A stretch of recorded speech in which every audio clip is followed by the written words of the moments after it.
बताते हैं सनातन धर्म की अद्भुत कथाएं और आध्यात्मिक रहस्य जो आपके मन और आत्मा को शांति प्रदान करेंगे। आज की कथा आरंभ करने से पहले आपसे एक निवेदन है। गरुड़ पुराण में कहा गया है कि जो भी कथा या शिक्षा बीच में छोड़ी जाती है वह पाप का कारण बनती है, इसलिए इस कथा को अंत तक जरूर सुने। यदि आप एक सच्चे सनातनी हैं और भगवान श्री राम में अटूट श्रद्धा रखते हैं तो अभी वीडियो को लाइक करें, चैनल को सब्सक्राइब करें और कमेंट में जय श्री राम लिखकर अपना समर्थन व्यक्त करें। तो आइए प्रिय दर्शकों, बिना देरी किए आरंभ करते हैं आज की प्रेरणादायक कथा। प्रिय दर्शकों, हिमालय की तलहटी में बसे राज्य शिवपुर पर राजा आनंद और रानी सौम्या का न्यायपूर्ण शासन था। उनका पुत्र राजकुमार आदित्य बहादुर और जिज्ञासु था, लेकिन उसे प्रजा के दुखों और सच्चे नेतृत्व की गहराइयों को समझना बाकी था। एक दिन राजमहल में एक अजीब घटना हुई। राजमहल के मुख्य खजाने में से एक बेशकीमती मोती अचानक गायब हो गया। यह मोती न केवल राज्य की समृद्धि का प्रतीक था, बल्कि यह मान्यता थी कि यह मोती राज्य की सुरक्षा का प्रतीक है। इसके गायब होने से राज्य में अराजकता फैलने लगी। राजा ने फैसला किया कि वह और राजकुमार आदित्य गुप्त यात्रा पर जाएंगे, न केवल प्रजा की समस्याओं को समझने के लिए बल्कि खोए हुए मोती का रहस्य सुलझाने के लिए। राजा और राजकुमार ने गुप्त भेष में गांवों की यात्रा शुरू की। पहले गांव में उन्होंने देखा कि किसान कड़ी मेहनत के बावजूद भूखे मर रहे थे। साहूकारों ने उन पर भारी कर्ज का बोझ डाल रखा था, लेकिन वहां उन्हें एक अजीब बात पता चली। गांव के मंदिर में एक साधु ने उनसे कहा, खजाना खोने का संकेत राज्य में बड़ा संकट लाने वाला है, लेकिन अगर आप इसे वापस लाना चाहते हैं तो आपको अपने ही किसी करीबी से धोखा मिलने का सामना करना होगा। यह बात सुनकर आदित्य चौंक गया। क्या हमारे महल में कोई गद्दार है? दूसरे गांव में उन्होंने बाढ़ से उजड़े घर देखे। वहीं उन्हें एक गुप्त दस्तावेज मिला जिसमें राजा के मुख्यमंत्री विक्रम का नाम लिखा था। दस्तावेज में यह बताया गया था कि खजाना चोरी के लिए मंत्री विक्रम किसी अज्ञात व्यक्ति के साथ मिलकर साजिश रच रहा है। राजा को यकीन नहीं हुआ। मंत्री विक्रम उनका सबसे भरोसेमंद सहयोगी था, लेकिन दस्तावेज में मौजूद सबूत मजबूत थे। आगे बढ़ते हुए राजा और राजकुमार एक गुफा में पहुंचे जहां उन्हें मोती के चोरी होने का सुराग मिला। गुफा में एक बूढ़ा संत मिला जिसने उनसे कहा, तुम्हारे राज्य का मोती केवल उस व्यक्ति के हाथ में लौट सकता है जो लोभ, भय और छल से मुक्त हो। लेकिन याद रखना, जिस पर तुम सबसे अधिक भरोसा करते हो वही तुम्हारा सबसे बड़ा दुश्मन है। यह बात सुनकर राजकुमार को बेचैनी हुई। क्या मंत्री विक्रम सच में गद्दार है या यह सब किसी और बड़ी साजिश का हिस्सा है? राजा और राजकुमार महल लौटे और उन्होंने गुप्त रूप से मंत्री विक्रम की गतिविधियों पर नजर रखनी शुरू की। एक रात उन्होंने विक्रम को महल के खजाने के कमरे में जाते देखा। जब उन्होंने उसे रोका तो विक्रम ने कहा, महाराज, मैं दोषी नहीं हूं। मैं बस यह देखने आया था कि मोती को कौन चुराने आया है।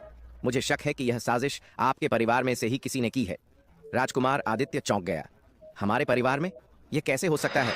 जांच के दौरान एक ऐसा रहस्य उजागर हुआ जिसने सभी को झकझोर दिया।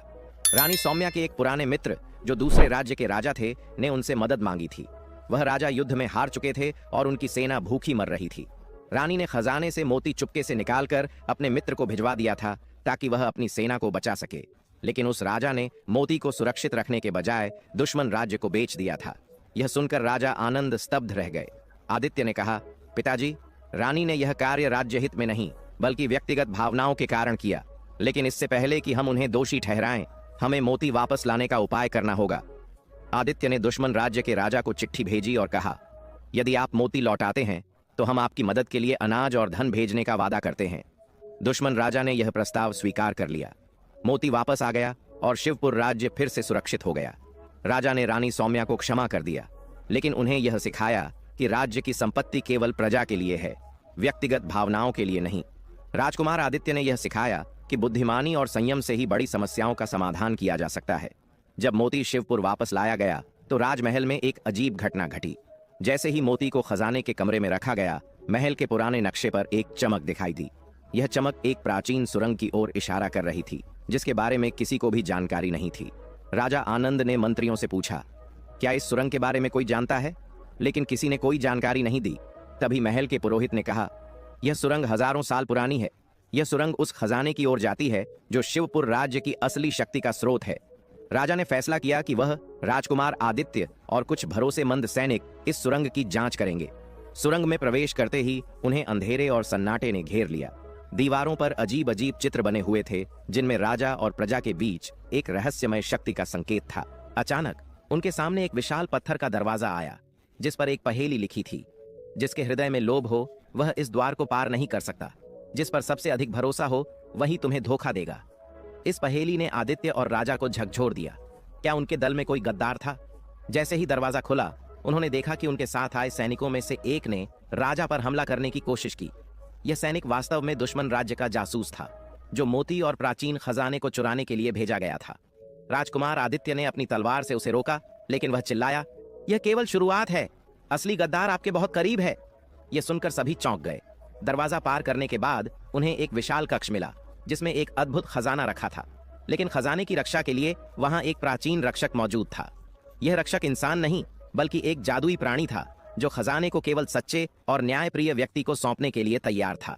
रक्षक ने कहा, इस खजाने को पाने के लिए तुम्हें 3 कठिन परीक्षाएं पार करनी होंगी, लेकिन ध्यान रहे, इनमें से एक परीक्षा तुम्हारे जीवन की सबसे बड़ी सच्चाई को उजागर करेगी। पहली परीक्षा में रक्षक ने उनसे कहा, यदि तुम इस खजाने को पाना चाहते हो तो तुम्हें अपने किसी प्रिय को खोने के लिए तैयार रहना होगा। क्या तुम इसके लिए तैयार हो? राजा आनंद और राजकुमार आदित्य के लिए यह सबसे कठिन सवाल था। राजा ने कहा, मैं अपने प्रजा के लिए अपना सब कुछ देने को तैयार हूं, लेकिन मैं अपने बेटे को खोने नहीं दे सकता। आदित्य ने उत्तर दिया, मैं इस बलिदान के लिए तैयार हूं, क्योंकि राज्य और प्रजा का भविष्य मेरे जीवन से अधिक महत्वपूर्ण है। रक्षक ने कहा, तुमने सच्चे राजा की तरह सोचा। यह परीक्षा पूरी हुई। दूसरी परीक्षा में रक्षक ने एक जादुई दर्पण दिखाया। इस दर्पण में हर व्यक्ति का सबसे गहरा राज प्रकट होता था। दर्पण में रानी सौम्या दिखाई दी, जो एक और रहस्य छिपा रही थीं।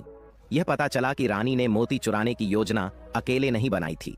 वह अपने पुराने मित्र के साथ एक समझौता कर चुकी थीं, जिसमें शिवपुर के दुश्मन राज्य को खजाना सौंपने का वादा किया गया था, ताकि युद्ध टल सके। यह जानकर आदित्य और राजा दोनों ही स्तब्ध रह गए। राजा ने रानी से पूछा, तुमने यह क्यों किया? रानी ने कहा, मैंने केवल प्रजा को युद्ध से बचाने के लिए यह किया, लेकिन मुझे एहसास नहीं था कि यह साजिश इतनी गहरी हो जाएगी।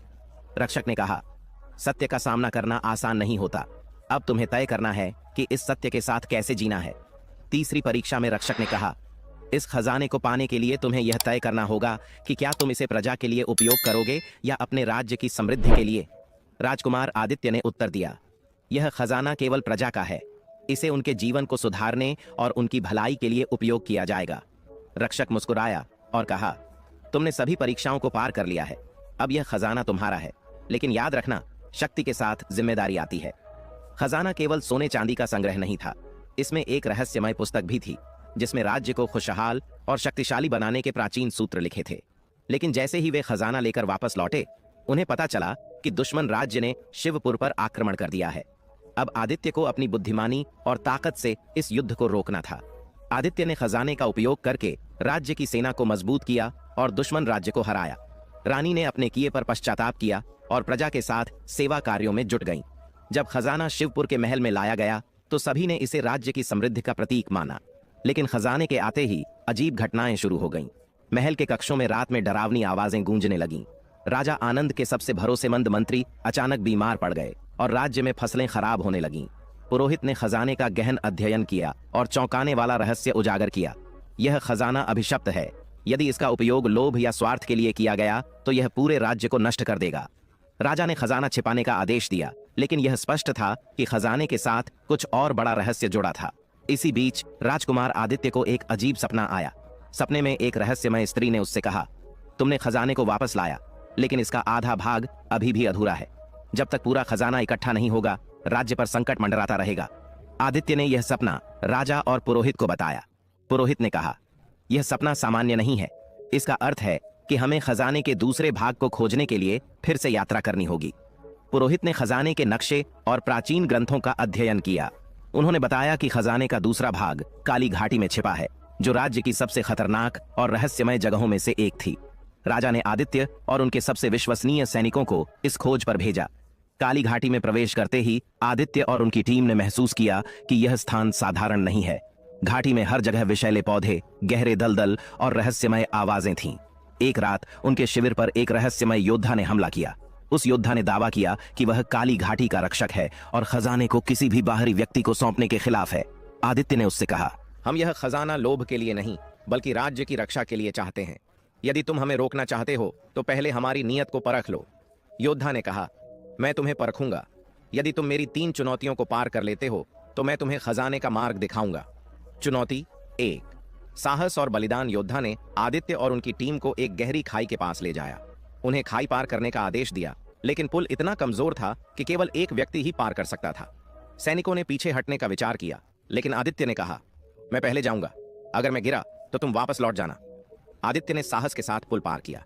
यह देखकर योद्धा मुस्कुराया और कहा, तुम्हारा साहस और बलिदान प्रशंसनीय है। चुनौती 2, लोभ की परीक्षा।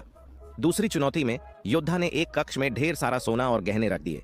उसने कहा, तुम इसे ले जा सकते हो, लेकिन खजाने का मार्ग यहीं समाप्त हो जाएगा। क्या तुम इस पर राजी हो? आदित्य ने उत्तर दिया, हमारा उद्देश्य सोना लेना नहीं है, बल्कि राज्य को बचाना है। योद्धा ने कहा, तुमने लोभ पर विजय पाली। चुनौती 3, सच्चाई का सामना। तीसरी चुनौती में योद्धा ने आदित्य के सामने राजा आनंद और रानी सौम्या की एक छवि प्रकट की। उसने कहा, तुम्हारे परिवार ने भी राज्य से कई बार गलतियां की हैं। क्या तुम अपनी मां के किए गए पापों को स्वीकार करोगे और न्याय करोगे, भले ही वह तुम्हारे परिवार के खिलाफ हो? आदित्य ने उत्तर दिया, एक सच्चा शासक वही है जो न्याय को रिश्तों से ऊपर रखे। यदि मेरी मां ने राज्य के खिलाफ कुछ भी किया है तो मैं न्याय करूंगा।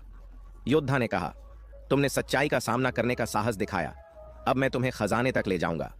योद्धा ने उन्हें एक प्राचीन मंदिर तक पहुंचाया। वहां उन्होंने खजाने का दूसरा भाग पाया, एक दिव्य मणि जो राज्य को हर प्राकृतिक आपदा और शत्रु से बचा सकती थी। लेकिन जैसे ही आदित्य ने मणि को छुआ, एक नई चुनौती सामने आ गई। मणि को छूते ही मंदिर कांपने लगा और एक विशाल द्वार खुल गया। द्वार के पीछे एक अंधेरी दुनिया थी, जहां से एक शक्तिशाली राक्षस कालासुर जाग गया। उसने कहा, यह खजाना मेरा है, इसे ले जाने के लिए तुम्हें मुझसे लड़ना होगा। आदित्य ने अपनी तलवार निकाली और राक्षस से लड़ाई शुरू की। लड़ाई कठिन थी, लेकिन आदित्य ने अपनी बुद्धिमानी और साहस से राक्षस को हरा दिया। राक्षस ने मरते समय कहा, तुमने साबित कर दिया कि तुम इस खजाने के योग्य हो, लेकिन याद रखना, यह खजाना केवल प्रजा की भलाई के लिए उपयोग होना चाहिए। खजाना और मणि शिवपुर वापस लाए गए। पुरोहित ने कहा, खजाना केवल तभी अपना आशीर्वाद देगा जब इसे लोभ और सत्ता के लिए नहीं, बल्कि प्रजा की भलाई के लिए उपयोग किया जाएगा। राजा आनंद और राजकुमार आदित्य ने निर्णय लिया कि खजाने का उपयोग राज्य की शिक्षा, स्वास्थ्य और बाढ़ जैसी आपदाओं को रोकने के लिए किया जाएगा। जैसे ही राज्य समृद्ध होने लगा, दुश्मन राज्य ने इसे हथियाने की योजना बनाई, लेकिन आदित्य ने खजाने की मणि की शक्तियों का उपयोग करते हुए न केवल दुश्मन को हराया, बल्कि उन्हें अपने साथ एक समझौता करने पर मजबूर किया। जब दुश्मन राज्य ने मणि और खजाने की शक्ति का अनुभव किया, तो उन्होंने खुला आक्रमण करने के बजाय एक गुप्त योजना बनाई। दुश्मन के राजा ने अपनी सबसे चालाक जासूस मायावती को शिवपुर भेजा। मायावती सुंदर और बुद्धिमान थी और छद्मवेश में शिवपुर के महल में रानी सौम्या की सहेली बन गई। मायावती ने रानी को यह विश्वास दिलाना शुरू कर दिया कि मणि के शक्तियों का सही उपयोग केवल उन्हीं के हाथों में हो सकता है और राजा और राजकुमार इसे ठीक से संभालने में असफल हो सकते हैं। मायावती के प्रभाव में रानी सौम्या धीरे धीरे राजा और राजकुमार से अलग होने लगीं। उन्होंने मणि को अपने नियंत्रण में लेने का प्रयास किया, यह सोचकर कि वह इसे प्रजा की भलाई के लिए बेहतर तरीके से उपयोग कर सकती है। रानी ने पुरोहित के गुप्त मंत्रों को सीखना शुरू किया ताकि मणि को सक्रिय किया जा सके, लेकिन उन्हें यह नहीं पता था कि मायावती केवल उनका इस्तेमाल कर रही थी। जैसे ही रानी ने मणि को छूने की कोशिश की, एक अदृश्य शक्ति प्रकट हुई और पूरे राज्य में अराजकता फैलने लगी। फसलें खराब होने लगीं, नदियां सूख गईं और प्रजा भयभीत हो गई। पुरोहित ने चेतावनी दी, मणि केवल तब सक्रिय होती है जब इसका उपयोग निस्वार्थ और न्यायपूर्ण उद्देश्यों के लिए किया जाता है। यदि इसे गलत हाथों में जाने दिया गया तो यह विनाश लाएगी। रानी सौम्या को अपने कार्य पर पछतावा होने लगा, लेकिन मायावती ने उन्हें शांत कराते हुए कहा, यह सब राजा आनंद और राजकुमार की गलती है। वे मणि को ठीक से उपयोग करना नहीं जानते, इसे अपने पास रखो। राजकुमार आदित्य ने महसूस किया कि महल में कुछ गलत हो रहा है। उन्होंने गुप्त रूप से मायावती पर नजर रखी और जल्द ही यह जान लिया कि वह दुश्मन राज्य की जासूस है, लेकिन उनके पास कोई ठोस सबूत नहीं था, इसलिए उन्होंने एक चाल चली। आदित्य ने मायावती को विश्वास दिलाया कि वह रानी सौम्या के पक्ष में है और राजा आनंद से नाराज है। मायावती ने आदित्य पर भरोसा करना शुरू कर दिया और अपनी योजना का खुलासा किया। उसने कहा, यदि मणि दुश्मन राज्य के राजा के पास होगी तो वह तुम्हें और तुम्हारी मां को सत्ता में बनाए रखेगा। एक रात आदित्य ने मायावती को रंगे हाथ पकड़ने के लिए महल में एक गुप्त सभा आयोजित की। जब मायावती ने रानी से मणि चुराने की योजना बनाई तो आदित्य ने राजा, रानी और पुरोहित के सामने सब कुछ उजागर कर दिया। मायावती को पकड़ लिया गया, लेकिन उससे पहले उसने एक रहस्य उजागर किया। तुम्हें लगता है कि मणि तुम्हारे राज्य की रक्षा कर सकती है? यह मणि केवल प्राचीन शक्तियों का द्वार है। इसका असली उद्देश्य अब भी छिपा हुआ है। यदि इसे सक्रिय किया गया तो यह एक और बड़ी शक्ति को जागृत करेगा जो पूरे राज्य को नष्ट कर सकती है। मायावती को बंदी बना लिया गया, लेकिन मणि अब अस्थिर हो चुकी थी। इससे एक प्राचीन शक्ति महाकालासुर जागृत हो गई। महाकालासुर ने घोषणा की, तुमने मुझे जगाकर एक भयंकर भूल की है। अब मैं पूरे राज्य को अपने नियंत्रण में ले लूंगा। राजा, रानी और राजकुमार के सामने सबसे बड़ा संकट था। महाकालासुर के पास ऐसी शक्तियां थीं जो किसी भी हथियार से नहीं हराई जा सकती थीं। पुरोहित ने बताया कि महाकालासुर को हराने का एकमात्र तरीका है त्याग की बलि। इसके लिए मणि को वापस उस पवित्र स्थान पर ले जाना होगा जहां से इसे लाया गया था, और इसे हमेशा के लिए फंक करना होगा। लेकिन मणि को ले जाने वाला व्यक्ति अपने जीवन का बलिदान देगा। आदित्य ने फैसला किया कि वह इस बलिदान को देगा। उसने अपने माता पिता को समझाया, एक सच्चे राजा का कर्तव्य प्रजा की रक्षा करना है। यह राज्य और इसकी प्रजा मेरे जीवन से अधिक महत्वपूर्ण है। आदित्य ने मणि को लेकर उस पवित्र स्थान की ओर यात्रा शुरू की जहां से यह लाई गई थी। रास्ते में महाकालासुर ने कई बार उसे रोकने की कोशिश की, लेकिन आदित्य ने अपने साहस और बुद्धिमानी से सभी बाधाओं को पार किया। जब आदित्य ने मणि को पवित्र स्थान पर रखा तो एक दिव्य शक्ति प्रकट हुई। यह शक्ति महाकालासुर की रचना करने वाले आर्षि की थी। आर्षि ने कहा, तुम्हारा बलिदान अनावश्यक है। तुम्हारी निस्वार्थता और साहस ने इस मणि के अभिशाप को समाप्त कर दिया है। अब यह मणि केवल शिवपुर राज्य की भलाई के लिए काम करेगी। महाकालासुर अपनी शक्ति खोकर गायब हो गया और राज्य में शांति लौट आई। महाकालासुर के विनाश और मणि के सुरक्षित स्थान पर स्थापित होने के बाद शिवपुर राज्य में शांति लौट आई। लेकिन इस शांति में भी कुछ अनहोनी संकेत मिलने लगे। पुरोहित ने कहा, हालांकि मणि के अभिशाप को समाप्त कर दिया गया है, लेकिन इसकी दिव्य ऊर्जा ने एक नई शक्ति को आकर्षित किया है। हमें इस शक्ति को समझने और संभालने के लिए सतर्क रहना होगा। राजा और राजकुमार ने इसे हल्के में लिया, लेकिन जल्द ही अजीब घटनाएं होने लगीं। राज्य के सीमांत गांवों में अचानक मौसम बदलने लगे। कहीं भयंकर ठंड तो कहीं आग बरसने लगी। प्रजा में भय फैलने लगा कि शायद मणि की शक्ति ने प्रकृति को बिगाड़ दिया है। एक रात जब राजकुमार आदित्य महल के कक्ष में विश्राम कर रहा था, उसे एक अजीब सपना आया। एक छाया ने उससे कहा, तुमने मणि को सुरक्षित किया, लेकिन यह केवल पहला कदम था। असली संकट अभी शुरू हुआ है। मणि का दूसरा अभिशाप जाग चुका है और यह पूरे राज्य को नष्ट कर सकता है। अगर इसे रोका नहीं गया तो शिवपुर बच नहीं पाएगा। सुबह होते ही आदित्य ने यह सपना राजा आनंद और पुरोहित को बताया। पुरोहित ने कहा, यह कोई सामान्य सपना नहीं है, यह चेतावनी है। मणि का दूसरा अभिशाप प्रकट होने वाला है। हमें तुरंत इसे समझने और रोकने का उपाय करना होगा। पुरोहित ने अपने पास रखी एक प्राचीन पांडुलिपि निकाली। उसमें लिखा था, मणि की शक्ति केवल भलाई के लिए है, लेकिन यदि इसे छेड़ा गया तो यह 3 देव शक्तियों को जागृत करती है। ये शक्तियां मणि की ऊर्जा का उपयोग कर विनाश ला सकती हैं। इन्हें रोकने के लिए मणि को अपनी अंतिम अवस्था में ले जाना होगा, जहां यह शुरू में बनाई गई थी। उस स्थान का नाम कालधरा था, जो एक दुर्गम और रहस्यमयी जगह थी, जहां जाने की हिम्मत अब तक कोई नहीं कर पाया था। जैसे ही मणि की ऊर्जा अस्थिर हुई, 3 शक्तियां जाग गईं। ये थीं अग्निसुर, जो आग से सब कुछ जलाने की क्षमता रखता था, जलश्री, जो बाढ़ और समुद्री तूफानों से सब कुछ नष्ट कर सकती थी, और वायुवेग, जो आंधी और भयंकर तूफानों का स्वामी था। ये शक्तियां शिवपुर के आसपास मंडराने लगीं। गांव तबाह होने लगे, नदियां उफान पर आ गईं और हर ओर विनाश के संकेत दिखने लगे। राजा आनंद ने आदित्य से कहा, यह तुम्हारी परीक्षा का समय है। तुम्हें मणि को कालधारा तक ले जाकर इस संकट को समाप्त करना होगा। आदित्य ने सबसे बहादुर सैनिकों और पुरोहित को साथ लिया और कालधारा की यात्रा शुरू की। रास्ते में 3 शक्तियां बार बार उन्हें रोकने की कोशिश करती रहीं। पहली शक्ति अग्निसुर का सामना पहले। उन्होंने जंगल में आग की लपटों के बीच अग्निसुर का सामना किया। उसने कहा, मणि को मेरे पास छोड़ दो, नहीं तो मैं तुम्हारे पूरे राज्य को जला दूंगा। आदित्य ने अपनी बुद्धिमानी का उपयोग किया। उसने मणि की चमक को अग्निसुर की लपटों पर प्रतिबिंबित किया, जिससे वह कमजोर हो गया। इसके बाद पुरोहित ने मंत्र पढ़कर अग्निसुर को शांत कर दिया। दूसरी शक्ति जलश्री का क्रोध। जब वे नदी पार कर रहे थे तो जलश्री ने प्रकट होकर विशाल लहरें उठाईं। उसने कहा, मणि को पानी में समर्पित कर दो, अन्यथा मैं तुम्हारे राज्य को बाढ़ में डुबा दूंगी। आदित्य ने धैर्य से काम लिया और मणि की शक्ति का उपयोग करते हुए नदी को शांत कर दिया। जलश्री ने महसूस किया कि आदित्य का उद्देश्य निस्वार्थ है और वह वापस चली गई। तीसरी शक्ति वायुवेग की आंधी। कालधारा के प्रवेश द्वार पर वायुवेग ने प्रचंड आंधी और तूफान खड़ा कर दिया। उसने कहा, मुझे मणि दो, नहीं तो मैं तुम्हें और तुम्हारे राज्य को मिटा दूंगा। आदित्य ने कहा, मणि को अपने साथ ले जाने का तुम्हारा उद्देश्य केवल विनाश है। मैं इसे किसी भी कीमत पर तुम्हें नहीं दूंगा। यह कहकर आदित्य ने अपनी तलवार से आंधी को चीरने का प्रयास किया और पुरोहित के मंत्रों की शक्ति का उपयोग किया। अंततः वायुवेग भी शांत हो गया। आखिरकार आदित्य और उनकी टीम कालधारा पहुंचे। यह एक विशाल पर्वत था जिसके शिखर पर एक प्राचीन वेदी थी। पुरोहित ने कहा, यह वही स्थान है जहां मणि को रखा जाना चाहिए, लेकिन इसे स्थापित करने के लिए एक बलिदान देना होगा।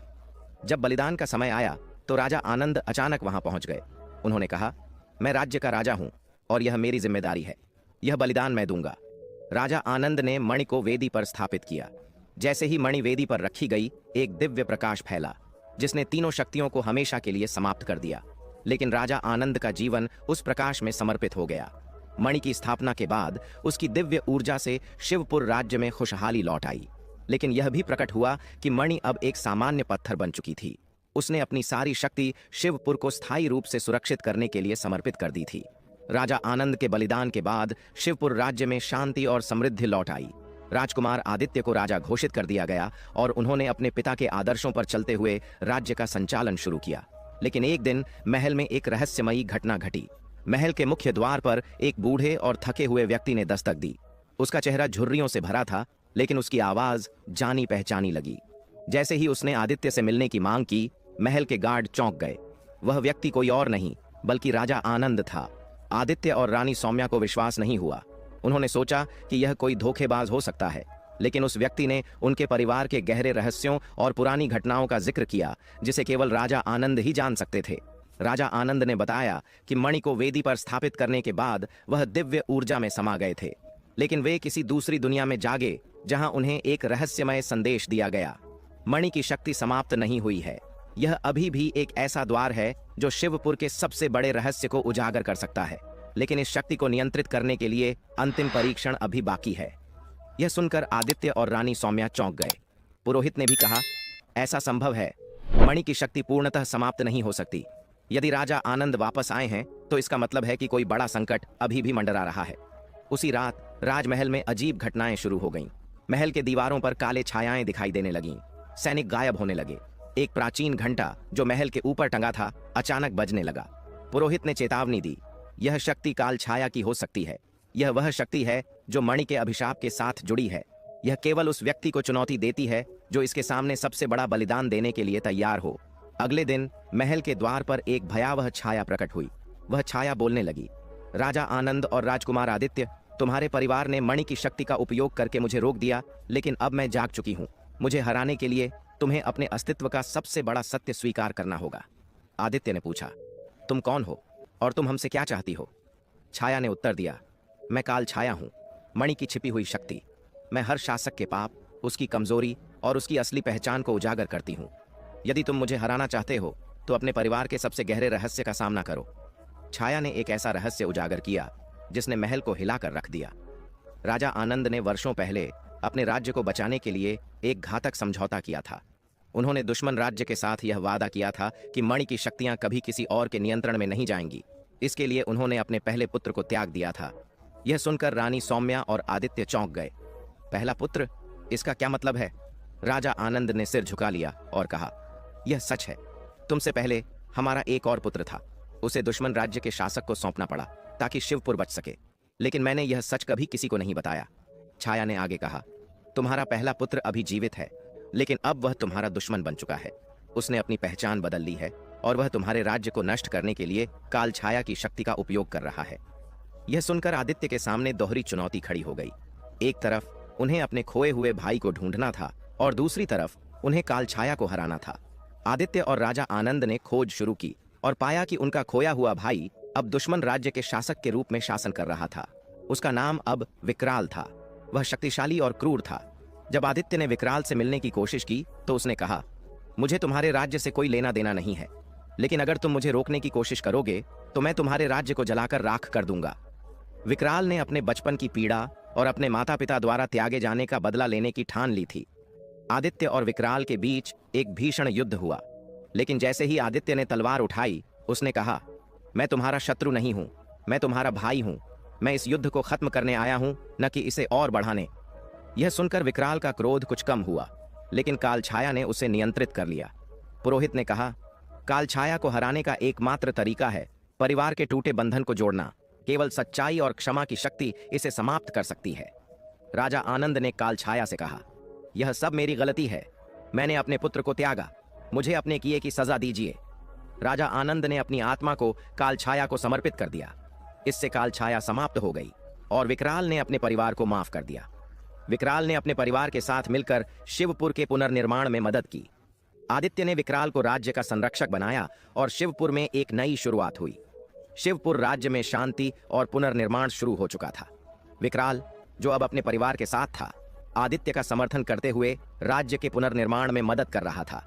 लेकिन महल के एक गुप्त कक्ष से अचानक एक पुरानी पांडुलिपि मिली, जिसमें लिखा था, जो व्यक्ति कालछाया से बचता है वह शिवपुर राज्य के अंतिम द्वार तक पहुंचने का अधिकारी बनता है। लेकिन यह द्वार एक शक्ति को मुक्त करेगा, जो या तो राज्य को अमर बना सकता है या नष्ट कर सकता है। आदित्य और पुरोहित ने पांडुलिपि को गंभीरता से लिया, लेकिन विकराल ने इसे अनदेखा करते हुए कहा, यह सिर्फ एक पुरानी कहानी है। अब हमें अपने राज्य को मजबूत करने पर ध्यान देना चाहिए। परंतु कुछ समय बाद आदित्य को पता चला कि विकराल चोरी छिपे उस अंतिम द्वार की खोज कर रहा था। एक रात जब आदित्य विकराल का पीछा कर रहा था, वह उसे महल के एक अंधेरे हिस्से में एक गुप्त सुरंग के पास पाता है। सुरंग में एक विशाल द्वार था, जिस पर लिखा था, अंतिम शक्ति तक केवल वह पहुंचेगा जो निडर और स्वार्थहीन है, लेकिन इस शक्ति की कीमत स्वयं की आत्मा होगी। विकराल ने आदित्य से कहा, यह वह शक्ति है जिसकी मुझे हमेशा तलाश थी। मैंने अपना बचपन अकेले बिताया, अपने परिवार से दूर। अब मैं इस शक्ति को हासिल करूंगा और ऐसा साम्राज्य बनाऊंगा जो अजेय हो। आदित्य ने उसे रोकने की कोशिश की, लेकिन विकराल ने दरवाजे को खोल दिया। जैसे ही दरवाजा खुला, एक प्राचीन शक्ति, अमृत्य शक्ति, जाग उठी। अमृत्य शक्ति ने कहा, जो भी मेरी शक्ति का उपयोग करना चाहता है, उसे अपने जीवन की सबसे बड़ी परीक्षा से गुजरना होगा। यह शक्ति या तो तुम्हें अमर बना सकती है या तुम्हारे राज्य को नष्ट कर सकती है। विकराल ने तुरंत कहा, मैं इस शक्ति को अपनाने के लिए तैयार हूं, मुझे अमृता चाहिए। लेकिन शक्ति ने विकराल को चेतावनी दी, तुम्हारा उद्देश्य स्वार्थी है। मेरी शक्ति केवल उन्हीं को दी जाती है जो दूसरों के लिए बलिदान देने को तैयार हों। विकराल अपनी महत्वाकांक्षा में अंधा होकर अमर्त्य शक्ति को नियंत्रित करने की कोशिश करता है। इससे एक भयंकर लड़ाई शुरू हो जाती है। विकराल और आदित्य दोनों अपनी अपनी विचारधाराओं का प्रतिनिधित्व करते हैं। विकराल अपने व्यक्तिगत बदले और सत्ता के लिए लड़ता है, जबकि आदित्य राज्य और प्रजा के भविष्य के लिए लड़ता है। लड़ाई के दौरान अमर्त्य शक्ति ने उनके मन की गहराइयों को उजागर किया। उसने विकराल को दिखाया कि उसकी महत्वाकांक्षा उसकी आत्मा को कितना दूषित कर चुकी है। उसने आदित्य को दिखाया कि उसका सबसे बड़ा डर अपने परिवार को खोने का है। उसी समय रानी सौम्या वहां पहुंचती हैं और एक रहस्य उजागर करती हैं। विकराल, तुम्हारा त्याग केवल तुम्हारा नहीं था, मैंने भी इस साजिश में भाग लिया था। जब तुम छोटे थे, मैंने खुद तुम्हें दुश्मन राज्य को सौंपा, क्योंकि मुझे विश्वास था कि यह राज्य की भलाई के लिए सही है। तुम्हारी यह पीड़ा मेरे फैसले का परिणाम है। यह सुनकर विकराल टूट जाता है। उसकी सारी क्रूरता और गुस्सा अपने परिवार के प्रति बदल जाता है। वह अपने घावों को अब तक दूसरों पर थोपता रहा था। अमर्त्य शक्ति ने कहा, अब समय आ गया है। तुम्हारे फैसले से यह तय होगा कि मैं तुम्हें अमृता दूं, तुम्हारे राज्य को नष्ट करूं या इसे अमर बना दूं। आदित्य ने तुरंत कहा, हम अमृता नहीं चाहते, हम केवल यह चाहते हैं कि शिवपुर सुरक्षित और खुशहाल रहे। विकराल ने अपनी गलतियों को समझते हुए कहा, मैंने अपने परिवार से नफरत करके बहुत समय गंवा दिया, लेकिन अब मैं इस शक्ति का उपयोग अपने परिवार और राज्य की भलाई के लिए करना चाहता हूं। मैं अपना जीवन इस शक्ति को शांत करने के लिए समर्पित करता हूं। विकराल ने अमृत्य शक्ति को अपनी आत्मा समर्पित कर दी। इससे शक्ति शांत हो गई और शिवपुर में स्थायी शांति स्थापित हो गई। अमृत्य शक्ति ने जाते जाते कहा, तुम्हारा बलिदान शिवपुर को सदैव सुरक्षित रखेगा। अब यह राज्य किसी भी शक्ति या आपदा से प्रभावित नहीं होगा। विकराल का बलिदान सभी के दिलों को छू गया। आदित्य ने अपने भाई को सम्मान के साथ विदा किया और उसे राज्य का रक्षक घोषित किया, जिसे इतिहास में अमर माना गया। कुछ वर्षों बाद आदित्य को अमृत्य शक्ति के स्थान से एक और संदेश मिला। इसमें लिखा था, शक्ति समाप्त नहीं होती, यह केवल स्थान बदलती है। जो सही समय पर इसे समझेगा वह इतिहास का नया अध्याय लिखेगा। इससे यह संकेत मिला कि शिवपुर का भविष्य फिर से किसी चुनौती का सामना करेगा और आदित्य को हमेशा सतर्क रहना होगा। विकराल के बलिदान के बाद शिवपुर राज्य में स्थायी शांति का वादा किया गया था, लेकिन जैसे ही अमर्त्य शक्ति शांत हुई, एक नया संकट पैदा हुआ। राज्य में अचानक मौसम असामान्य होने लगा। कहीं अकाल, कहीं भारी बारिश और कहीं भूकंप। पुरोहित ने चिंतित होकर कहा, विकराल के बलिदान ने शिवपुर को बचा लिया, लेकिन अमृत्य शक्ति की चेतावनी सच होती दिख रही है। शक्ति समाप्त नहीं होती, यह केवल स्थान बदलती है। आदित्य को एहसास हुआ कि बलिदान के बावजूद कुछ अधूरा रह गया है। पुरोहित ने महल की गुप्त लाइब्रेरी से एक और प्राचीन पांडुलिपि निकाली। उसमें लिखा था, जब अमृत्य शक्ति शांत होगी तब यह एक और शक्ति को जन्म देगी। चक्रव्यूह शक्ति। यह शक्ति पूरे राज्य को अपने जाल में फंसाकर विनाश लाएगी। इसे रोकने का उपाय वही होगा जो इसे शुरू करेगा। यह पढ़कर आदित्य ने कहा, यह कौन सी नई शक्ति है और इसे कौन शुरू करेगा? पुरोहित ने कहा, चक्रव्यूह शक्ति विकराल के बलिदान से उत्पन्न हुई है, लेकिन इसे खत्म करने का उपाय तुमसे ही जुड़ा हुआ है। तुम्हें अपनी आत्मा के सबसे गहरे भय और अपनी सबसे बड़ी कमजोरी का सामना करना होगा। चक्रव्यूह शक्ति का प्रभाव धीरे धीरे बढ़ने लगा। राज्य की नदियां सूखने लगीं, फसलें मुरझाने लगीं और प्रजा में असंतोष फैलने लगा। महल के भीतर भी दरारें पड़ने लगीं। एक रात आदित्य को फिर से एक रहस्यमयी सपना आया। उसमें एक आवाज ने कहा, चक्रव्यूह शक्ति तुम्हारे भीतर से निकलेगी। यह तुम्हारी असली परीक्षा है। जो इसे समझेगा वही राज्य को बचा सकेगा। आदित्य ने अपनी यात्रा शुरू की इस नए संकट के समाधान की खोज में, लेकिन रास्ते में उसे एक अप्रत्याशित दुश्मन का सामना करना पड़ा। एक रहस्यमयी व्यक्ति जो उसके जैसा दिखता था। उस व्यक्ति ने कहा, मैं तुम्हारा अंधेरा पक्ष हूं आदित्य। तुम्हारे निर्णयों की गलतियां, तुम्हारा अहंकार और तुम्हारे भय ने मुझे जन्म दिया है। चक्रव्यूह शक्ति मेरे माध्यम से प्रकट हो रही है। अब मुझे हराने के लिए तुम्हें अपने अतीत का सामना करना होगा। आदित्य को समझ में आया कि चक्रव्यूह शक्ति उसकी अपनी कमजोरियों और भय का प्रतिबिंब है।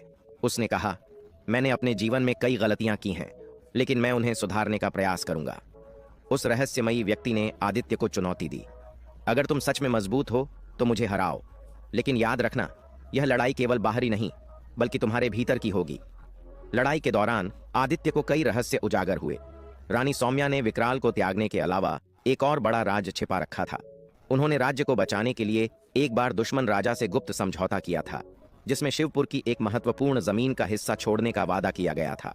राजा आनंद ने अतीत में मणि को छिपाने के लिए कई निर्दोष लोगों का बलिदान किया था। खुद आदित्य ने भी एक बार अपनी स्वार्थी महत्वाकांक्षाओं के कारण एक छोटे गांव को राज्य से अलग कर दिया था।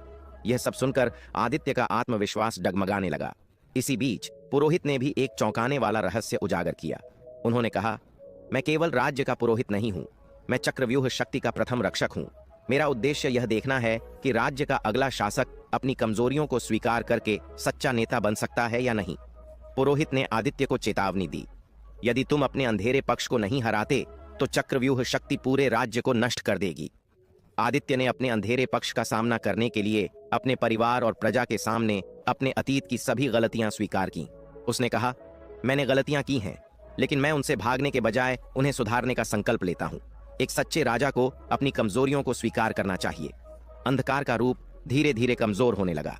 चक्रव्यूह शक्ति ने कहा, तुमने अपनी परीक्षा पास कर ली है, लेकिन याद रखना, शक्ति और नेतृत्व के साथ हमेशा जिम्मेदारी आती है। इसे कभी मत भूलना। चक्रव्यूह शक्ति समाप्त हो गई और शिवपुर में फिर से शांति लौट आई। आदित्य ने महसूस किया कि सच्चा नेतृत्व केवल ताकत में नहीं बल्कि अपनी गलतियों को स्वीकारने और उनसे सीखने में है। पुरोहित ने एक अंतिम रहस्य प्रकट किया, यह चक्रव्यूह शक्ति समाप्त हो गई है, लेकिन यह हर शासक के लिए एक नई परीक्षा के रूप में लौटेगी। यह राज्य के भविष्य की सुरक्षा के लिए जरूरी है। चक्रव्यूह शक्ति के समाप्त होने के बाद शिवपुर में कुछ वर्षों तक शांति बनी रही। राजा आदित्य ने राज्य को समृद्धि के शिखर पर पहुंचा दिया। लेकिन एक दिन महल के प्राचीन मंदिर में एक अजीब घटना घटी। मंदिर के मुख्य द्वार पर एक रहस्यमयी संकेत प्रकट हुआ। अंतिम शक्ति का चक्र अभी पूरा नहीं हुआ है। सत्य का वह द्वार खोला जाना बाकी है जो पूरे राज्य को बदल देगा। यह संदेश हर किसी के लिए रहस्यमय था। पुरोहित ने कहा, इसका अर्थ है कि शक्ति का एक अंतिम भाग अभी भी छिपा हुआ है। यह वह शक्ति है जो राज्य की किस्मत को स्थायी रूप से बदल सकती है। महल की गुप्त लाइब्रेरी से एक प्राचीन किताब मिली।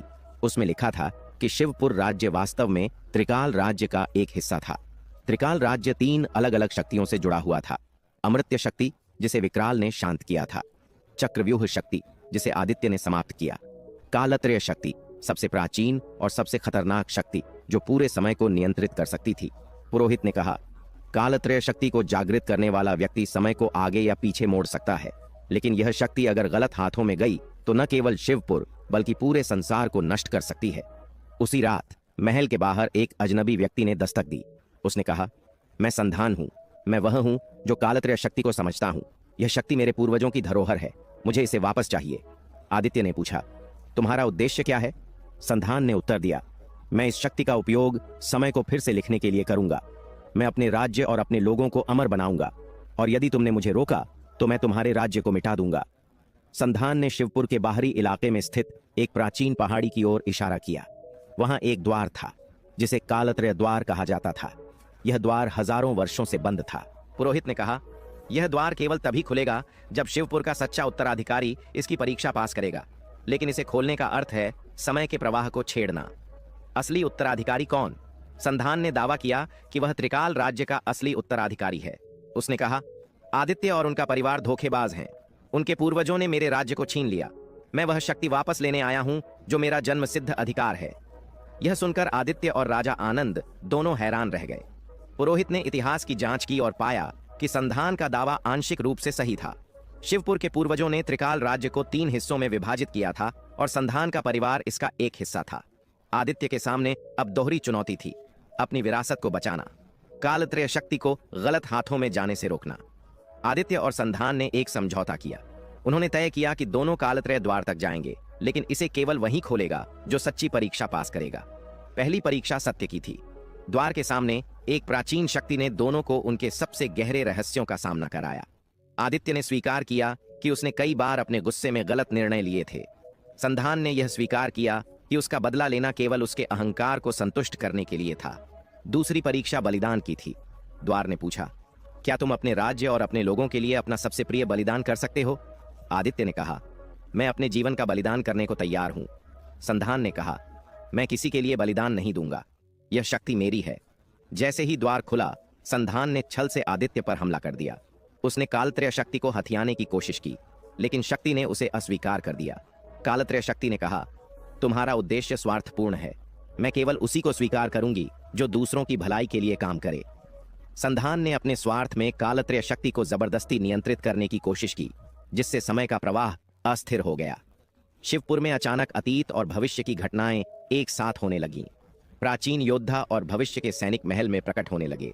पूरा राज्य समय के चक्र में फंस गया।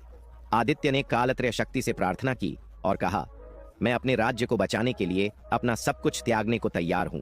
समय को स्थिर करो और मुझे इसके परिणाम भुगतने दो। कालत्रय शक्ति ने उसकी निस्वार्थता को स्वीकार किया। उसने समय को स्थिर कर दिया, लेकिन इसके बदले आदित्य को एक शाप दिया। तुम्हारी पहचान समय के प्रवाह में खो जाएगी।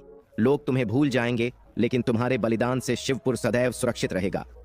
आदित्य के बलिदान के बाद शिवपुर में शांति लौट आई, लेकिन उसकी यादें धीरे धीरे लोगों के मन से मिटने लगीं। पुरोहित ने राजा आनंद को सलाह दी कि वे राज्य का नया उत्तराधिकारी चुने। राजा आनंद ने कहा, आदित्य का बलिदान सदैव हमारे दिलों में रहेगा। अब हमें उसकी शिक्षाओं के आधार पर राज्य को आगे बढ़ाना होगा। वर्षों बाद जब राज्य में सब कुछ सामान्य हो गया, महल के गुप्त कक्ष में एक आवाज गूंजी। एक जवान आदमी जो आदित्य जैसा दिखता था अचानक प्रकट हुआ। उसने कहा, मैं कौन हूं? मुझे कुछ याद नहीं, लेकिन ऐसा लगता है कि मैं यहाँ का हिस्सा हूं। पुरोहित ने मुस्कुराते हुए कहा, समय ने तुम्हें वापस लाया है। शायद यह संकेत है कि शिवपुर को एक बार फिर तुम्हारी आवश्यकता है। आदित्य की रहस्यमयी वापसी ने महल में हलचल मचा दी। पुरोहित ने उसे पहचान लिया, लेकिन आदित्य के चेहरे पर उलझन थी। उसे अपने बलिदान और कालत्रय शक्ति से जुड़ी घटनाओं की कोई स्मृति नहीं थी। राजा आनंद और रानी सौम्या उसे देखकर भावुक हो गए। हालांकि प्रजा के बीच यह सवाल उठने लगा कि क्या यह सच में वही आदित्य है जिसने राज्य के लिए अपना जीवन बलिदान किया था। पुरोहित ने कहा, समय ने उसे वापस भेजा है, लेकिन यह देखना होगा कि उसे यह पहचान क्यों दी गई है। इसका अर्थ यह हो सकता है कि कोई नया संकट शिवपुर पर मंडरा रहा है।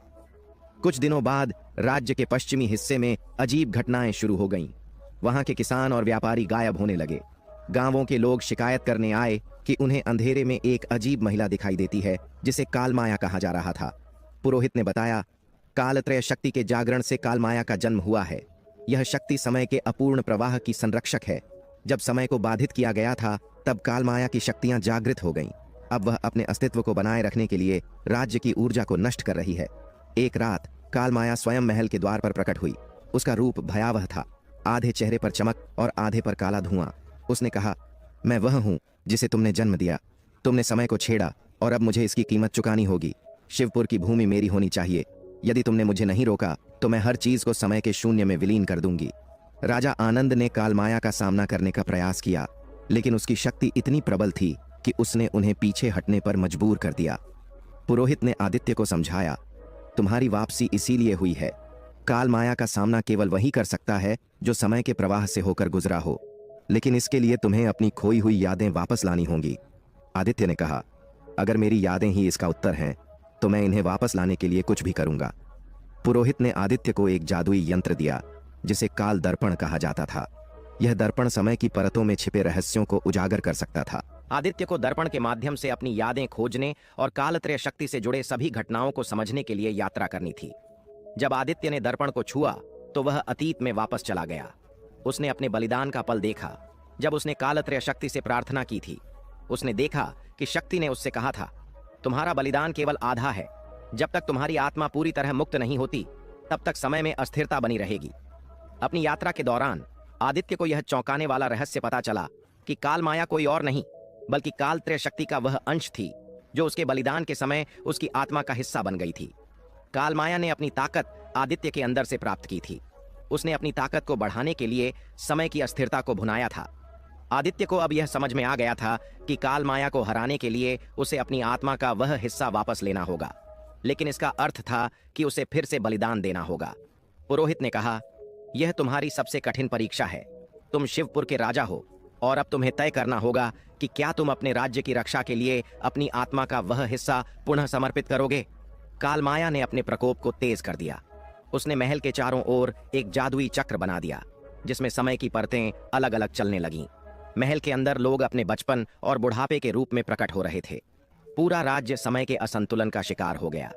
आदित्य ने काल माया से कहा, मैं तुम्हें रोकने के लिए तैयार हूं, लेकिन मैं यह युद्ध अकेले नहीं लड़ सकता। तुम्हारी शक्ति मेरे अंदर से आती है और इसे संतुलित करने का केवल एक ही तरीका है। महल के आंगन में आदित्य और कालमाया के बीच एक भयंकर युद्ध हुआ। कालमाया ने कहा, तुम मुझे नहीं हरा सकते, मैं तुम्हारी कमजोरी से बनी हूं। आदित्य ने उत्तर दिया, मेरी कमजोरी ही मेरी ताकत है, मैंने इसे स्वीकार कर लिया है। आदित्य ने अपनी आत्मा का वह हिस्सा जो कालमाया के अंदर था उसे वापस लेने के लिए अपनी पूरी शक्ति झोंक दी। जैसे ही आदित्य ने अपनी आत्मा के हिस्से को वापस लिया, कालमाया एक प्रकाश में बदल गई और गायब हो गई। समय की सभी परतें स्थिर हो गईं और राज्य में फिर से शांति लौट आई। हालांकि आदित्य को अब अपनी पहचान और अपनी आत्मा पूरी तरह वापस मिल गई थी, लेकिन पुरोहित ने एक नई चेतावनी दी। समय ने तुम्हें फिर से स्वीकार कर लिया है, लेकिन यह अंतिम बार है। अगली बार यदि समय अस्थिर हुआ तो इसे संभालने का कोई उपाय नहीं होगा। आदित्य ने अपने राज्य को पुनः संगठित किया, लेकिन उसके मन में एक सवाल रह गया, क्या समय वाकई अब स्थिर है या यह केवल एक और परीक्षा के लिए शांत हुआ है। कुछ वर्षों बाद महल के ऊपर आसमान में एक रहस्यमयी लाल तारा प्रकट हुआ। पुरोहित ने इसे देखकर कहा, यह संकेत है कि समय की शक्ति पूरी तरह समाप्त नहीं हुई है। यह तारा किसी नए संकट का संकेत है जो शिवपुर के भविष्य को फिर से चुनौती देगा। कुछ वर्षों की शांति के बाद लाल तारा महल के ऊपर रात के आसमान में चमकता रहा। पुरोहित ने इसे आने वाले संकट का संकेत बताया, लेकिन इसके बारे में अधिक जानकारी किसी को नहीं थी। इसी बीच महल के पश्चिमी कक्ष में एक प्राचीन शिलालेख पाया गया जिसमें लिखा था, जब लाल तारा पृथ्वी को छुएगा तो समय के तीनों प्रवाह भूत, वर्तमान, भविष्य एक बिंदु पर मिलेंगे।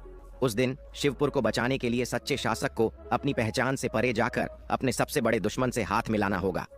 यह भविष्यवाणी ने सभी को चिंतित कर दिया। जल्द ही राज्य के अलग अलग हिस्सों में अजीब घटनाएं शुरू हो गईं। पश्चिमी गांवों में लोग अचानक भूतकाल की घटनाओं में फंसने लगे। उत्तरी सीमाओं पर भविष्य के विचित्र यंत्र और अजनबी लोग प्रकट होने लगे। शिवपुर के केंद्र में समय स्थिर हो गया। लोग उसी पल में बार बार फंस रहे थे। पुरोहित ने कहा, यह समय विभाजन है। यह केवल तभी स्थिर होगा जब भविष्यवाणी पूरी होगी, लेकिन यह तय करना तुम्हारा काम है कि तुम्हारा सबसे बड़ा दुश्मन कौन है और क्या तुम उसके साथ हाथ मिला सकते हो। इसी बीच महल के द्वार पर एक व्यक्ति आया जिसकी पहचान ने सभी को चौंका दिया। यह संधान था, वही जो कालत्रय शक्ति के लिए आदित्य से लड़ चुका था।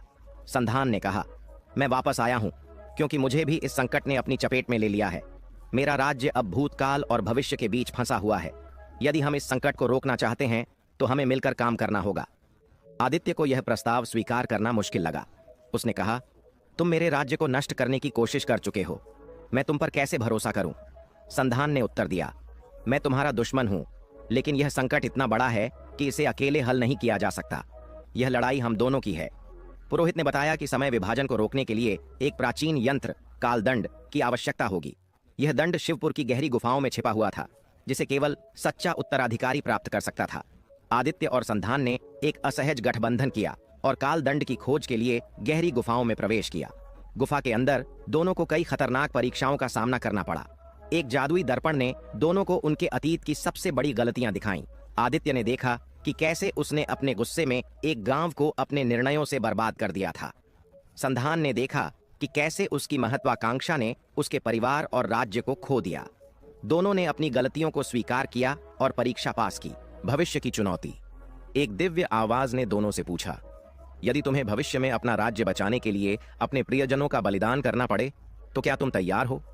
आदित्य ने कहा, मैं राज्य के लिए सब कुछ करूंगा, लेकिन अपने प्रियजनों को बचाने का हर संभव प्रयास करूंगा। संधान ने कहा, मैं बलिदान दूंगा, क्योंकि मेरा राज्य ही मेरा सबसे प्रिय है। दिव्य शक्ति ने कहा, तुम दोनों ने सत्य कहा, लेकिन सही उत्तर समय देगा। गुफा के अंतिम द्वार पर लिखा था, वर्तमान ही सच्चाई है, केवल वही इसे पार कर सकता है जो अपने दुश्मन पर भरोसा करे। आदित्य और संधान ने साथ मिलकर द्वार खोला और कालदंड तक पहुंचे। जैसे ही उन्होंने कालदंड उठाया, कालमाया फिर से प्रकट हुई। तुम दोनों ने मुझे हराया था, लेकिन मैं समय का हिस्सा हूं। मैं लौट आई हूं और अब तुम्हें रोकने के लिए मैं तुम्हारे सबसे बड़े भय का रूप धारण करूंगी। कालमाया ने खुद को दो हिस्सों में विभाजित कर लिया। एक जिसने आदित्य के परिवार के खिलाफ उसका गुस्सा प्रकट किया, दूसरा जिसने संधान के राज्य और लोगों की बर्बादी को दिखाया। यह देखकर दोनों का धैर्य टूटने लगा। पुरोहित, जो महल से गुफा तक पहुंचे थे, ने कहा, कालदंड केवल तभी सक्रिय होगा जब तुम दोनों एक साथ इसे संभालोगे। यह शक्ति समय को संतुलन में ला सकती है, लेकिन इसके लिए निस्वार्थता चाहिए। आदित्य और संधान ने अपनी दुश्मनी भुलाकर कालदंड को उठाया। इसके साथ ही कालमाया ने एक अंतिम हमला किया, लेकिन कालदंड की शक्ति ने समय के विभाजन को स्थिर कर दिया। जब संकट समाप्त हुआ तो कालदंड ने एक और रहस्य उजागर किया।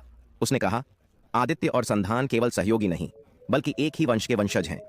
संधान वास्तव में आदित्य के पूर्वजों के खोए हुए वंश से था। उनकी लड़ाई केवल अज्ञानता का परिणाम थी। आदित्य और संधान ने एक दूसरे को गले लगाया और तय किया कि वे अपने अपने राज्यों को एक साथ जोड़ेंगे, ताकि भविष्य में कोई भी शक्ति उन्हें विभाजित न कर सके। पुरोहित ने बताया कि लाल तारा अब भी आकाश में मौजूद है। यह इस बात का प्रतीक है कि शिवपुर ने अपनी सबसे बड़ी परीक्षा पास कर ली है। लेकिन यह तारा हर बार प्रकट होगा जब कोई शक्ति समय के प्रवाह को छेड़ने की कोशिश करेगी। यह कहानी सिखाती है कि सहयोग और निस्वार्थता सबसे बड़ी बाधाओं को दूर कर सकती है।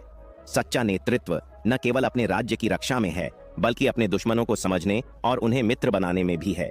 समय की परीक्षा हर किसी के लिए होती है, लेकिन सच्चा विजेता वही है जो अपने अतीत, वर्तमान और भविष्य के साथ संतुलन बना सके। तो प्रिय भक्तों, इस कथा के बारे में आपके क्या विचार हैं? कृपया अपनी अनमोल राय हमें कमेंट बॉक्स में जरूर बताएं। हम आशा करते हैं कि यह कथा आपके मन को भा गई होगी और आपको आध्यात्मिक प्रेरणा मिली होगी।